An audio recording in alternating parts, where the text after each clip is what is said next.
എന്നിട്ട് വേഗം തട്ടി ഉണർത്തിട്ട് പറഞ്ഞത് അവർ എല്ലാവരും റെഡിയാണ്, യുദ്ധത്തിന് വേണ്ടിയുള്ള പടക്കോപ്പുകളായിട്ട് വന്നിരിക്കുകയാണ്, നേരം വെളുത്തിത എല്ലാവരും സജ്ജരാണെന്ന് പറഞ്ഞു.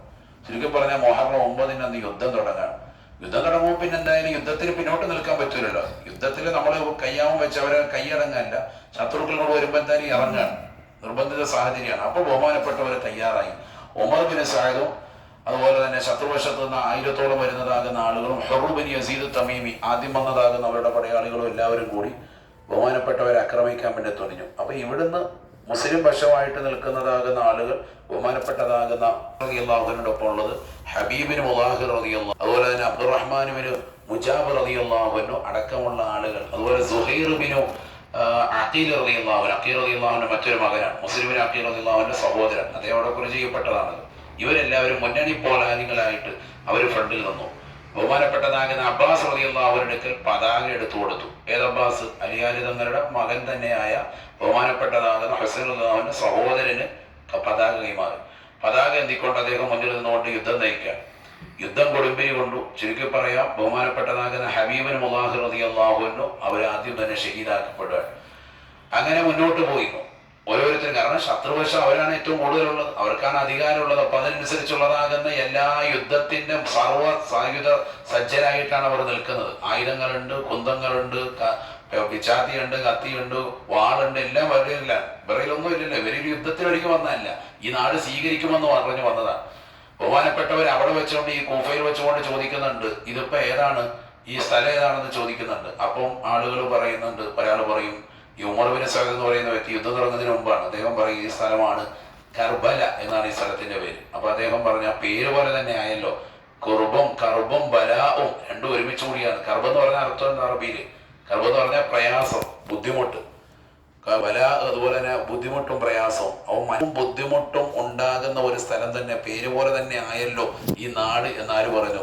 മഹാനാകുന്ന ഹുസൈൻ റളിയല്ലാഹു അൻഹു. ആ പേര് പോലെ തന്നെ ആയി. കർബ് എന്ന് പറഞ്ഞാൽ മനപ്രയാസങ്ങൾ, ബല എന്ന് പറഞ്ഞാൽ വിപത്ത്, അതാണ് അർത്ഥം. അത് രണ്ടും കൂടെ ചേർന്നാണ് എന്ത്? കർബല എന്നുള്ളതാകുന്ന ഭൂമി. അപ്പൊ അതേപോലെ മനപ്രയാസമുണ്ട്. കാരണം യുദ്ധത്തിന് ഇറങ്ങേണ്ട ഒരു സാഹചര്യമാണ്. കാരണം പരസ്പരം അങ്ങോട്ട് പോലെ ആവശ്യമില്ലാത്തൊരു പോരടിക്കലാണ്. എല്ലാ കാര്യവും പറഞ്ഞ് ഒഴിഞ്ഞു നിൽക്കാൻ തയ്യാറായിട്ടും വീണ്ടും അവർ യുദ്ധത്തിന് തയ്യാറാകാൻ. അവസാനം മുന്നണി പോരാളികളായി ഇവർ രണ്ടുപേരും ഇറങ്ങി. സുഹൈർ ബിൻ അഖീൽ റളിയല്ലാഹുവിന് ഇറങ്ങി, ബഹുമാനപ്പെട്ട ഹബീബിന് മുലാഹിർ റളിയല്ലാഹുവിന് ഇറങ്ങി, പതാക വായിച്ചുകൊണ്ട് സഹോദരൻ അബ്ബാസ് റളിയല്ലാഹുവിന് ഇറങ്ങി. യുദ്ധം കൊടുമ്പിരി കണ്ടു. ഓരോരുത്തരായി മരണപ്പെട്ട് വീഴുന്നു, ഷഹീദാക്കപ്പെടുന്നു. ഹബീബിന് മുലാഹിർ റളിയല്ലാഹുവിന് പോയി. ബഹുമാനപ്പെട്ടവർ പോയി കഴിഞ്ഞപ്പോ ഹുസൈൻ റളിയല്ലാഹുവിന് ഉറക്കെ ഒരു പ്രസംഗം നടത്തുകയാണ്, കുതിരപ്പുറത്ത് വെച്ചുകൊണ്ട്. ആ പ്രസംഗം എന്ന് പറഞ്ഞാൽ ഹുറു ബിൻ യസീദിനോട് സംസാരിക്കുകയാണ്. ആദ്യം തന്നെ പിടിക്കാൻ വേണ്ടി വന്ന വ്യക്തിയാണ്. 80 മൈലുകൾക്ക് എത്തുന്നതിന് മുമ്പ് പിടിക്കാൻ വന്ന അദ്ദേഹത്തോട് പറഞ്ഞ, ഹുറേ, നാളെ ആഖിറത്തിൽ പ്രവാചകന്റെ കുടുംബത്തിൽപ്പെട്ടതാകുന്ന ഞാൻ നിനക്ക് എതിരിൽ നിൽക്കും. കാരണം മറ്റൊന്നുമല്ല, ഞാൻ വന്നിട്ടുള്ളത് ഈ നാട്ടുകാരായ കൂഫക്കാരായ ആളുകൾ എനിക്ക് കത്തയച്ചിട്ടാണ്. ഞാൻ നിങ്ങളോട് പറഞ്ഞ് എനിക്ക് യുദ്ധത്തിന് താല്പര്യമില്ല, 3 ഓപ്ഷൻ നിങ്ങളോട് ഞാൻ മുന്നിൽ വെച്ച് നീട്ടി. ഞാൻ ഒന്നിൻ്റെ യസീദിനോട് ഞാൻ ബയ്യത്ത് ചെയ്യാം, ഇല്ലെങ്കിൽ ഞാൻ സ്വന്തം സ്വദേശത്തേക്ക് പോകാം, ഇല്ലെങ്കിൽ മറ്റു രാജ്യത്തേക്ക് പോകാം. നിങ്ങളിതൊന്നും അംഗീകരിക്കുന്നില്ല. നിങ്ങൾ ഇതെന്നെ വീണ്ടും ഇതിനുവേണ്ടി നിൽക്കുകയാണെങ്കിൽ ഈ പാവപ്പെട്ട സാധുക്കളായ ഒരുപാട് ആളുകൾ എന്നെ വിശ്വസിച്ച് വന്നവരുണ്ട്. കുറെ പേരൊക്കെ ബഹുമാനപ്പെട്ടവർ പറഞ്ഞ് എന്നെ തിരിച്ചു വിട്ടിട്ടുണ്ട്. വരുന്ന വഴിക്ക് തന്നെ ഇങ്ങനെ യുദ്ധം നടക്കുന്നുണ്ടപ്പോൾ അവരോട് തന്നെ പറഞ്ഞ് നിങ്ങൾ തിരിച്ചു പോയിക്കോളാൻ പറഞ്ഞ് കുറെ പേര് തിരിച്ചു പോയിട്ടുണ്ട്. കുറെ പേര് പോയിട്ടില്ല. കാരണം അവർ പറഞ്ഞ് ഞങ്ങൾ കുടുംബക്കാർ നിങ്ങളോടൊപ്പം തന്നെ നിൽക്കുകയാണ്, എന്തായാലും മരിക്കാൻ തയ്യാറാണ്, വാ പോരെന്ന് പറഞ്ഞു. മരണത്തെ മുന്നിൽ കണ്ടിട്ട് പോലും ഭയക്കാതെ മുന്നോട്ട് വരികയാണ്. അങ്ങനെ ബഹുമാനപ്പെട്ടവരുടെ ഈ പ്രസംഗം കേട്ടപ്പോൾ ഹുറു ബിൻ യസീദിന് ഈമാൻ തിളച്ചു. അദ്ദേഹം വേഗം തന്നെ മുസ്ലിം പക്ഷത്തോട്ട് ഇപ്പുറത്തോട്ട് തന്നെ ഹുസൈൻ റളിയല്ലാഹുവിനോട് ചേർന്നു. അന്ന് കൂഫയിലെ ഏറ്റവും വലിയ ധൈര്യശാലി ബഹുമാനപ്പെട്ട ഹുറു ബിൻ യസീദ്. അതുകൊണ്ടാണ് അദ്ദേഹം ഇപ്പുറത്ത് നിന്നു ഹുസൈൻ റളിയല്ലാഹുവിനോടൊപ്പം നിന്ന് പടവരുതി. അദ്ദേഹം ഹുസൈൻ റളിയല്ലാഹുവിനോട് പറഞ്ഞു, നിങ്ങൾ ടെന്റിൽ നിന്ന് ഇറങ്ങണ്ട, ഞാൻ രണാങ്കണത്തിൽ എനിക്ക് വെട്ട് കിട്ടി മരിക്കുന്നത് വരെ നിങ്ങൾ പുറത്തോട്ട് ഇറങ്ങണ്ട, ഞാനുണ്ടെന്ന് പറഞ്ഞ് ബഹുമാനപ്പെട്ടവർ നിന്ന് അയച്ചു. ആ ഒരു ദിവസം മുഴുവൻ രാത്രി വരെ 9-ന്റെ അന്ന് പരിപൂർണമായി രാത്രി വരെ ബഹുമാനപ്പെട്ടവർ നിന്നു. ആ രാത്രിയോടുകൂടി ബഹുമാനപ്പെട്ടവർ വെട്ടേറ്റ് അദ്ദേഹം മരണപ്പെട്ടു, ഷഹീദാവും. കാരണം ശത്രുക്കൾ അതുപോലെ നിൽക്കുമല്ലോ, ഒരുപാട് പേരെ വെട്ടി വീഴ്ത്തി അദ്ദേഹം മുന്നേറിക്കൊണ്ടൊക്കെ ഇരുന്നു. അവസാനം അദ്ദേഹം കീഴടങ്ങി. അൽ ഹുറി എന്ന് പറയുന്ന ഒരു പ്രവിശ്യയുണ്ട് ഇവിടെ പരിസരത്ത്. അദ്ദേഹത്തിന്റെ മഖ്ബറ അവിടെയാണുള്ളത്. അള്ളാഹു അദ്ദേഹത്തിന്റെ ദറജ ഉയർത്തട്ടെ, ഖബർ അള്ളാഹു സന്തോഷത്തിലാക്കട്ടെ. നമ്മൾ 40 യാസീൻ ഓതാൻ പറഞ്ഞത് ഈ മഹാന്മാരെയൊക്കെ ലക്ഷ്യം വെച്ചിട്ടാണ്. ഇവരൊക്കെ ഓരോരുത്തരെയും നേരിട്ട് കണ്ട് പ്രത്യേകം സലാം പറയുകയും ദുആ ചെയ്യേണ്ട അഹ്ലുകാരാണ്. മിക്കടുത്ത് നമ്മൾ പോയി യാസീൻ ഓതി, അപ്പൊ തന്നെ നമ്മൾ ഓർക്കും ഇനിയിപ്പോ യാസീൻ ആർക്കെന്ന് ഓർക്കും. അതല്ല, ഈ ഒരുപാട് മഹാന്മാരുണ്ട്. ഈ യുദ്ധത്തിൽ തന്നെ ഷഹീദാക്കപ്പെട്ടിരിക്കുന്നത് 72ഓളം ആളുകളുണ്ട്. കർബല യുദ്ധത്തിൽ മുസ്ലിം പക്ഷത്തു നിന്ന് എത്ര ആളുകൾ മരണപ്പെട്ടു പോയിട്ടുണ്ട്? ഹുസൈൻ റളിയല്ലാഹുവിന്റെ അഹ്ലുകാരിൽ നിന്ന് 72ഓളം ആളുകൾ ഷഹീദാക്കപ്പെട്ടിട്ടുണ്ട്. അതിൽ തന്നെ ഏകദേശം 23ഓളം ആളുകൾ ഹുസൈൻ റളിയല്ലാഹുവിന്റെ കുടുംബക്കാരെ, അതായത് നബിയുടെ പരമ്പരയിൽപ്പെട്ടവരാണ്. അലിയാർ തങ്ങളുടേതാകുന്ന മക്കൾ തന്നെ 6 മക്കൾ മരണപ്പെട്ടു പോയിട്ടുണ്ട്. അലി റളിയല്ലാഹുവിന്, ഹുസൈൻ റളിയല്ലാഹുവിന് ഉൾപ്പെടെ 6 മക്കൾ മരണപ്പെട്ടു പോയിട്ടുണ്ട്. അതുപോലെ തന്നെ ബഹുമാനപ്പെട്ടതാകുന്ന അഖീൽ റളിയല്ലാഹുവിന്റെ അഥവാ അലിയാർ തങ്ങളുടേതാകുന്ന മകൻ, സഹോദരൻ, അവരുടെ മകനാകുന്ന അദ്ദേഹത്തിൻ്റെതാകുന്ന, അതായത് അലിയാർ തങ്ങളുടേതാകുന്ന സഹോദരനിൽ നിന്ന് തന്നെ ഏകദേശം 6 മക്കൾ മരണപ്പെട്ടു പോയിട്ടുണ്ട്. ഹുസൈൻ റളിയല്ലാഹുവിന്റെ മക്കൾ തന്നെ 6 പേര് മരണപ്പെട്ടിട്ടുണ്ട്, 3 പേര് മരണപ്പെട്ടു പോയിട്ടുണ്ട്. ഹസൻ റളിയല്ലാഹു അദ്ദേഹം നേരത്തെ മരിച്ചതാണ്. അദ്ദേഹത്തിന്റെ 3 മക്കൾ യുദ്ധത്തിൽ പങ്കെടുത്തിട്ടുണ്ട്, അവർ മരണപ്പെട്ടു പോയിട്ടുണ്ട്. അങ്ങനെ 18 പേര് അവര്. പിന്നെ അബ്ദുല്ലാഹിബ്നു ജാഫർ സാദിഖ് റളിയല്ലാഹുവിന്റെ മകൻ മരണപ്പെട്ടു പോയിട്ടുണ്ട്.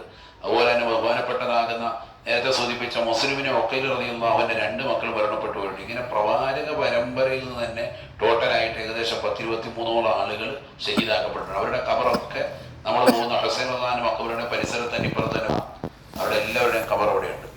ഹുസൈൻ റളിയല്ലാഹുവിനോടൊപ്പം അടക്കം ചെയ്തിരിക്കുന്ന അബ്ദുറഹ്മാൻ ഇബ്നു മുജാബിർ റളിയല്ലാഹു, അതുപോലെ തന്നെ മുന്നണി പോരാളികൾപ്പെട്ടതാകുന്ന ഹബീബിന് മുലാഹിർ റളിയല്ലാഹുവിന്റെ ഒക്കെ ഖബർ ഹുസൈൻ റളിയല്ലാഹുവിന്റെ ചേരത്ത് തന്നെയാണ്. ഏതായിരുന്നാലും ഇവരിങ്ങനെ യുദ്ധം മരണപ്പെട്ടുകൊണ്ടിരിക്കുകയാണ്. ഹുറൈബിൻ യസീദ് റളിയല്ലാഹു അദ്ദേഹം മരണപ്പെട്ടു പോയി.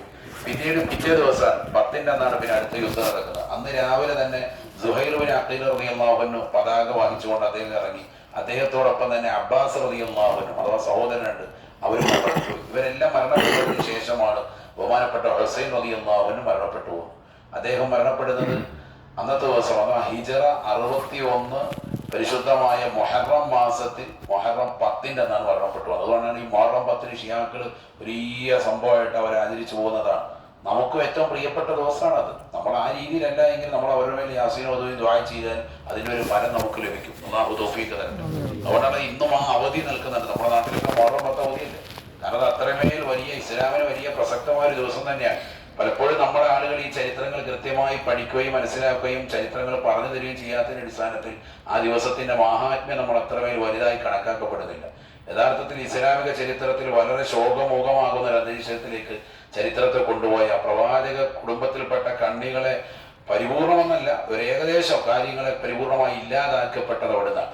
പിന്നീട് നബിയുടേതാകുന്ന ഒരു പേരക്കുട്ടിയിലൂടെ പിന്നീട് തലമുറ നിൽക്കുകയാണ്. അതാരാണ്? അലി ഇബ്നു സൈനുൽ ആബിദീൻ റളിയല്ലാഹു അൻഹു.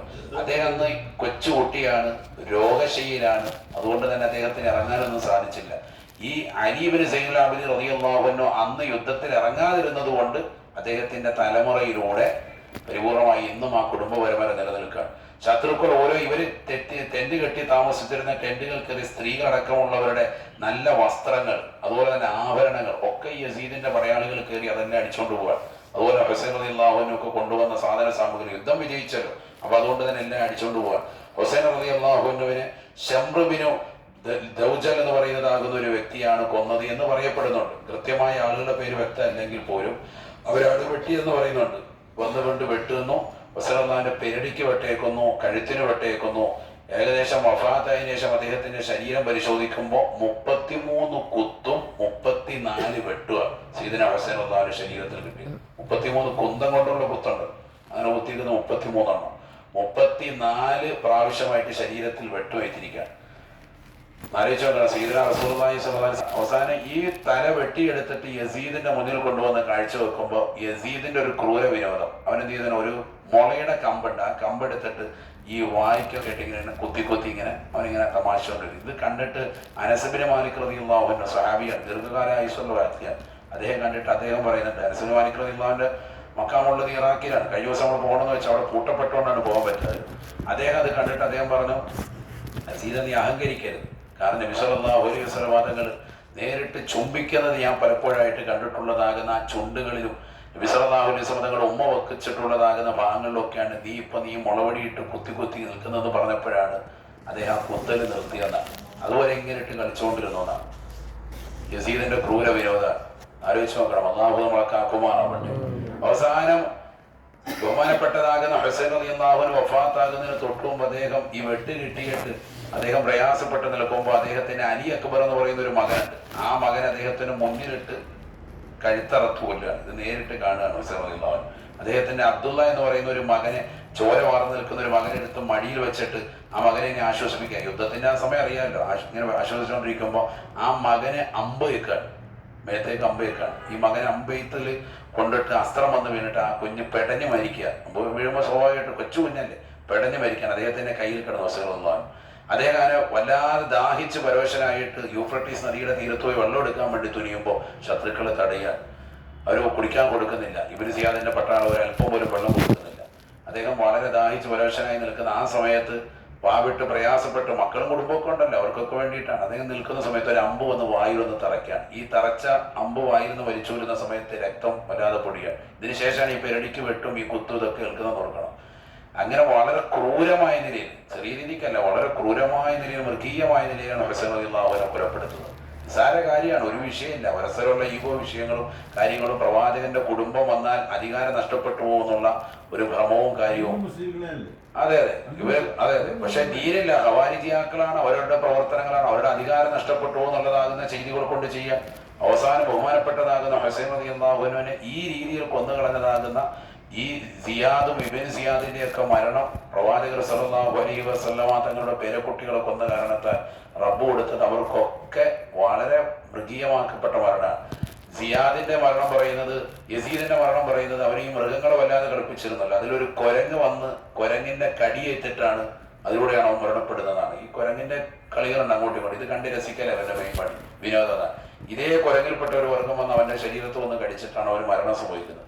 ഇബ്നു സിയാദ് പിന്നീട് മരിക്കുന്നത് 67-ലാണ്, ഹിജറ 67-ലാണ് മരിക്കുന്നത്. യസീദിന്റെ ഭരണം 4 വർഷം നീണ്ടുള്ളൂ. 60-ൽ ഭരണം തുടങ്ങി, 61-ലാണ് ബഹുമാനപ്പെട്ട ഹുസൈൻ റളിയല്ലാഹു അൻഹു ഇങ്ങോട്ടേക്ക് വരുന്നത്. 61-ൽ ബഹുമാനപ്പെട്ടവർ മുഹറത്തിന് മരണപ്പെട്ടു പോകുന്നു. 4 വർഷം കഴിഞ്ഞു. പിന്നെ നാട്ടുകാരെല്ലാം എതിർത്തു. പ്രവാചക കുടുംബത്തെ പരിപൂർണമായി ഇല്ലാതാക്കാൻ ശ്രമിച്ച ഇവനോട് വെറുപ്പാണ്. 4 വർഷം കഴിഞ്ഞപ്പോൾ 64-ൽ പരിപൂർണമായിട്ട് എന്തായി, ഇവന്റെ അധികാരം മുഴുവൻ പോയി. ഹിജറ 64-ആയപ്പോൾ ഇവന്റെ അധികാരം പോയി. ഇവന് മരണപ്പെടുകയാണ്. ആര്? യസീദ് മരിക്കുന്നത് ഈ രീതിക്കാണ്, കുരങ്ങ് കടിയേറ്റ് അവൻ മരിക്കാൻ. പിന്നെ ഒരു 3 വർഷം കൂടി ആര് ജീവിച്ചു? ഇബ്നു സിയാദ് എന്ന് പറയുന്ന അവന്റെ ഏറ്റവും ക്രൂരനാകുന്ന ഗവർണറായി കുഫയിലേക്ക് അയച്ച വ്യക്തിയാണ്. അവൻ 67-ലാണ് മരിക്കുന്നത്. അത് കൊല ചെയ്യപ്പെടുകയായിരുന്നു. ഈ ഇബ്നു സിയാദ് അടക്കമുള്ള ആളുകൾ ഓരോരുത്തരും കൊല ചെയ്യപ്പെടാൻ കാരണം മുഖ്താർ എന്ന് പറയുന്ന പിന്നീട് വന്ന ഭരണാധികാരി, അധികാരത്തിൽ വന്ന വ്യക്തി, അദ്ദേഹം അധികാരത്തിലേക്ക് ചേക്കാറാൻ എളുപ്പമായി. കാരണം നബി സല്ലല്ലാഹു അലൈഹി വസല്ലമ തങ്ങളുടെ പരമ്പരകളെ പരിപൂർണമായി ഇല്ലാതാക്കാൻ പരിശ്രമിച്ചതാകുന്ന യസീദിനെയും കൂട്ടാളികളെയും ഞാൻ ഇല്ലാതാക്കുമെന്ന് ജനങ്ങൾക്ക് മുമ്പാകെ അദ്ദേഹം പറഞ്ഞു. അവനെ ആളുകളെല്ലാം സപ്പോർട്ട് ചെയ്തു. അപ്പോൾ മുഖ്താർ പിന്നീട് ഇബ്രാഹിം എന്ന് പറയുന്നതാകുന്ന ഒരു വ്യക്തിയെ അദ്ദേഹം ചുമതലപ്പെടുത്തി. ഇബ്രാഹിമിന് അസ്തർ എന്നാണ് അദ്ദേഹത്തിന്റെ പേര്. അദ്ദേഹം ആണ് ഇറങ്ങി തിരിച്ചിട്ട് ഇവരെല്ലാം കൊല ചെയ്യുന്നത്. ആരെ? ഇബ്നു സിയാദിനെ കൊല ചെയ്യുന്നത്. 67-ൽ ഇബ്നു സിയാദ് എന്ന് പറയുന്ന ക്രൂരനാകുന്ന ഇവന്റെ സേനാധിപതികനാകുന്ന വ്യക്തി, യസീദിന്റെ ഭരണാധികാരിയാകുന്ന വ്യക്തി, അവൻ മരിക്കുമ്പോൾ ഇതേ ദിവസം 61-ൽ മുഹറം 10-ന് മരിച്ച അതേ ദിവസം തന്നെ 7 വർഷം കഴിഞ്ഞപ്പോൾ 67-ൽ മുഹറം 10-ന് തന്നെയാണ് ആരുടെയും മരണം ഉണ്ടായത്? ഇബ്നു സിയാദിന്റെ മരണം ഉണ്ടായെന്നാണ് ചരിത്രം. അതായത് കാലം കാത്തുവെച്ചതാകുന്ന കാവ്യരീതി നമ്മൾ പറയത്തില്ല, അതേ ദിവസത്തിൽ തന്നെ അവൻ മരണപ്പെട്ടു. അവന്റെ തല വെട്ടിയെടുത്ത് ബഹുമാനപ്പെട്ടതാകുന്ന മുഖ്താർ എന്ന് പറയുന്ന അന്നത്തേതാകുന്ന വ്യക്തിയുടെ മുന്നിൽ, രാജാവിന്റെ മുന്നിൽ കൊണ്ടുവന്ന്, ഭരണാധികാരിയുടെ മുന്നിൽ കൊണ്ടുവന്ന് വെച്ചുകൊടുത്ത സമയത്ത്, മുന്നിൽ ഇങ്ങോട്ട് വെച്ച സമയത്ത് തന്നെ ഇമാം തിർമിദി ഹദീസ് ഒരു റിപ്പോർട്ട് ചെയ്യുന്ന ഒരു ചരിത്രത്തിൽ ഹദീസിൽ പറയുന്നുണ്ട്, ഇവന്റെ വായ്ക്കകത്തൂടെയും ഇവന്റെ മൂക്കിലൂടെ ഒരു പാമ്പ് കയറി ഇങ്ങനെ ഇറങ്ങാൻ തുടങ്ങി. ഒരു പാമ്പ് എവിടുന്ന വന്നതെന്നറിയില്ല, അത് എഴഞ്ഞു വന്നിട്ട് ഇവന്റെ വായ്ക്കകത്തൂടെ കയറി, ഈ ഇബ്നു സിയാദിന്റെ വായ്ക്കകത്തൂടെ കയറുന്നു, മൂക്കിലൂടെ ഇറങ്ങുന്നു, മൂക്കിലൂടെ കയറുന്നു, വായ്ക്കകത്തൂടെ ഇറങ്ങുന്നു, വീണ്ടും വായിലൂടെ കയറുന്നു, മൂക്കിലൂടെ ഇറങ്ങുന്നു. ഇത് തന്നെ. അപ്പൊ എന്താണ് കാര്യം എന്ന് വെച്ചാൽ, ഇവൻ ഈ സമയത്ത് ഇതുപോലെ തന്നെ ചെയ്തിരുന്നാണ്, ക്രൂര വിരോധം കാണിച്ചിരുന്നാണ്. ഹുസൈൻ റളിയല്ലാഹു അൻഹുവിനോട് അതിന് പ്രതികാരമായിട്ട് തല പകരം വെച്ചു കൊടുത്തതാകുന്ന ഒരു പ്രതിഫലമാണ് അവൻ അതേപോലെ തന്നെ കൊടുക്കുകയാണ്. ഇതേപോലെ ഓരോരുത്തർക്കും അല്ലാഹു സുബ്ഹാനഹു വ തആല ശിക്ഷ കൊടുക്കും. ദാഹിച്ച സമയത്ത് വെള്ളം ചോദിച്ചിട്ട് കൊടുക്കാതിരുന്നതാകുന്ന വ്യക്തി, അവരുടെ ശത്രുവശത്ത്, അയാൾക്ക് ബഹുമാനപ്പെട്ട ഹുസൈൻ റളിയല്ലാഹു അൻഹു ആ സമയത്ത് തന്നെ ദുആ ചെയ്തതിന്റെ തൽഫലം, അപ്പോൾ തന്നെ ആ യുദ്ധത്തിന്റെ സമയത്തിന് ദാഹം പിടിവിട്ടിട്ട് അയാൾ വല്ലാതെ കിടന്ന് ദാഹിക്കാൻ വെള്ളം ചോദിക്കാൻ, ആളുകൾ വെള്ളം കൊണ്ട് കൊടുക്കുന്നു, കുടിക്കുന്നു, വയറ് വീർക്കുന്നുണ്ട്, ദാഹം ശമിക്കുന്നില്ല, വീണ്ടും വെള്ളം ചോദിക്കുന്നു, വെള്ളം കുടിക്കുന്നു, വയറ് വീർക്കുന്നു, അവസാനം പാല് തണുപ്പിച്ചു കൊണ്ടുവന്ന് അദ്ദേഹത്തിന് കൊടുക്കുന്നു, കുടിപ്പിക്കുന്നു, ദാഹം ശമിക്കുന്നില്ല, അവസാനം വയറ് വീർത്ത് പൊട്ടിയിട്ടാണ് അദ്ദേഹം മരണപ്പെട്ടു പോയെന്നാണ് ചരിത്രം. ഇതേപോലെ ഓരോരുത്തരും ഏകദേശം അന്ന് യുദ്ധത്തിൽ പങ്കെടുത്തതാകുന്ന 95% ആളുകൾ മരണപ്പെട്ടു പോയിട്ടുള്ളത് ഇതേപോലെ മൃഗീയമായിട്ട് തന്നെയാണ്. അവരുടെയൊക്കെ മരണം ഉണ്ടായിട്ടുള്ളത്. ഒരുപാട് ആളുകൾ, കുറെ പേർക്ക് ബുദ്ധിക്ക് ഭ്രമം സംഭവിച്ചു, കുറെ പേർക്ക് ഭ്രാന്തായി മാറി. ഹുസൈനുമായിട്ട് കളിച്ചു കൊടുക്കുക. അഥവാ നബിതങ്ങളുടെ പേരക്കുട്ടികളുമായിട്ടുള്ള കളി അത് നിസാരമല്ല, അത് നാളെ ആഖിറത്തിൽ വലിയ ഉന്നതമായ ശിക്ഷയ്ക്ക് കാരണമായി തീരും എന്നതിലേക്കുള്ളൊരു സൂചന കൂടിയാണ് ഈ ചരിത്രം നമ്മെ പഠിപ്പിക്കുന്നത്. പക്ഷെ നല്ല ദീനും നല്ല തഖ്വയും അനുസരിച്ചുള്ള ജീവിതമായിരുന്നു അവരുടേത്. ആ ജീവിതം കൂടി അള്ളാഹു നമുക്ക് തൗഫീഖ് നസീബാക്കട്ടെ. ചുരുക്കി പറഞ്ഞാൽ ഹുസൈൻ റളിയല്ലാഹുവിന്റെ ഈ കൊലപാതകവും അദ്ദേഹത്തിന്റെ ഈ വധവും അതുമായി ബന്ധപ്പെട്ട ചരിത്രമൊക്കെ മുസ്ലിം സമുദായം നല്ലതുപോലെ പഠിച്ചാൽ ഒരുപാട് കാര്യങ്ങൾ നമുക്ക് ഈമാനികമാകുന്ന ആവേശമുണ്ടാകും.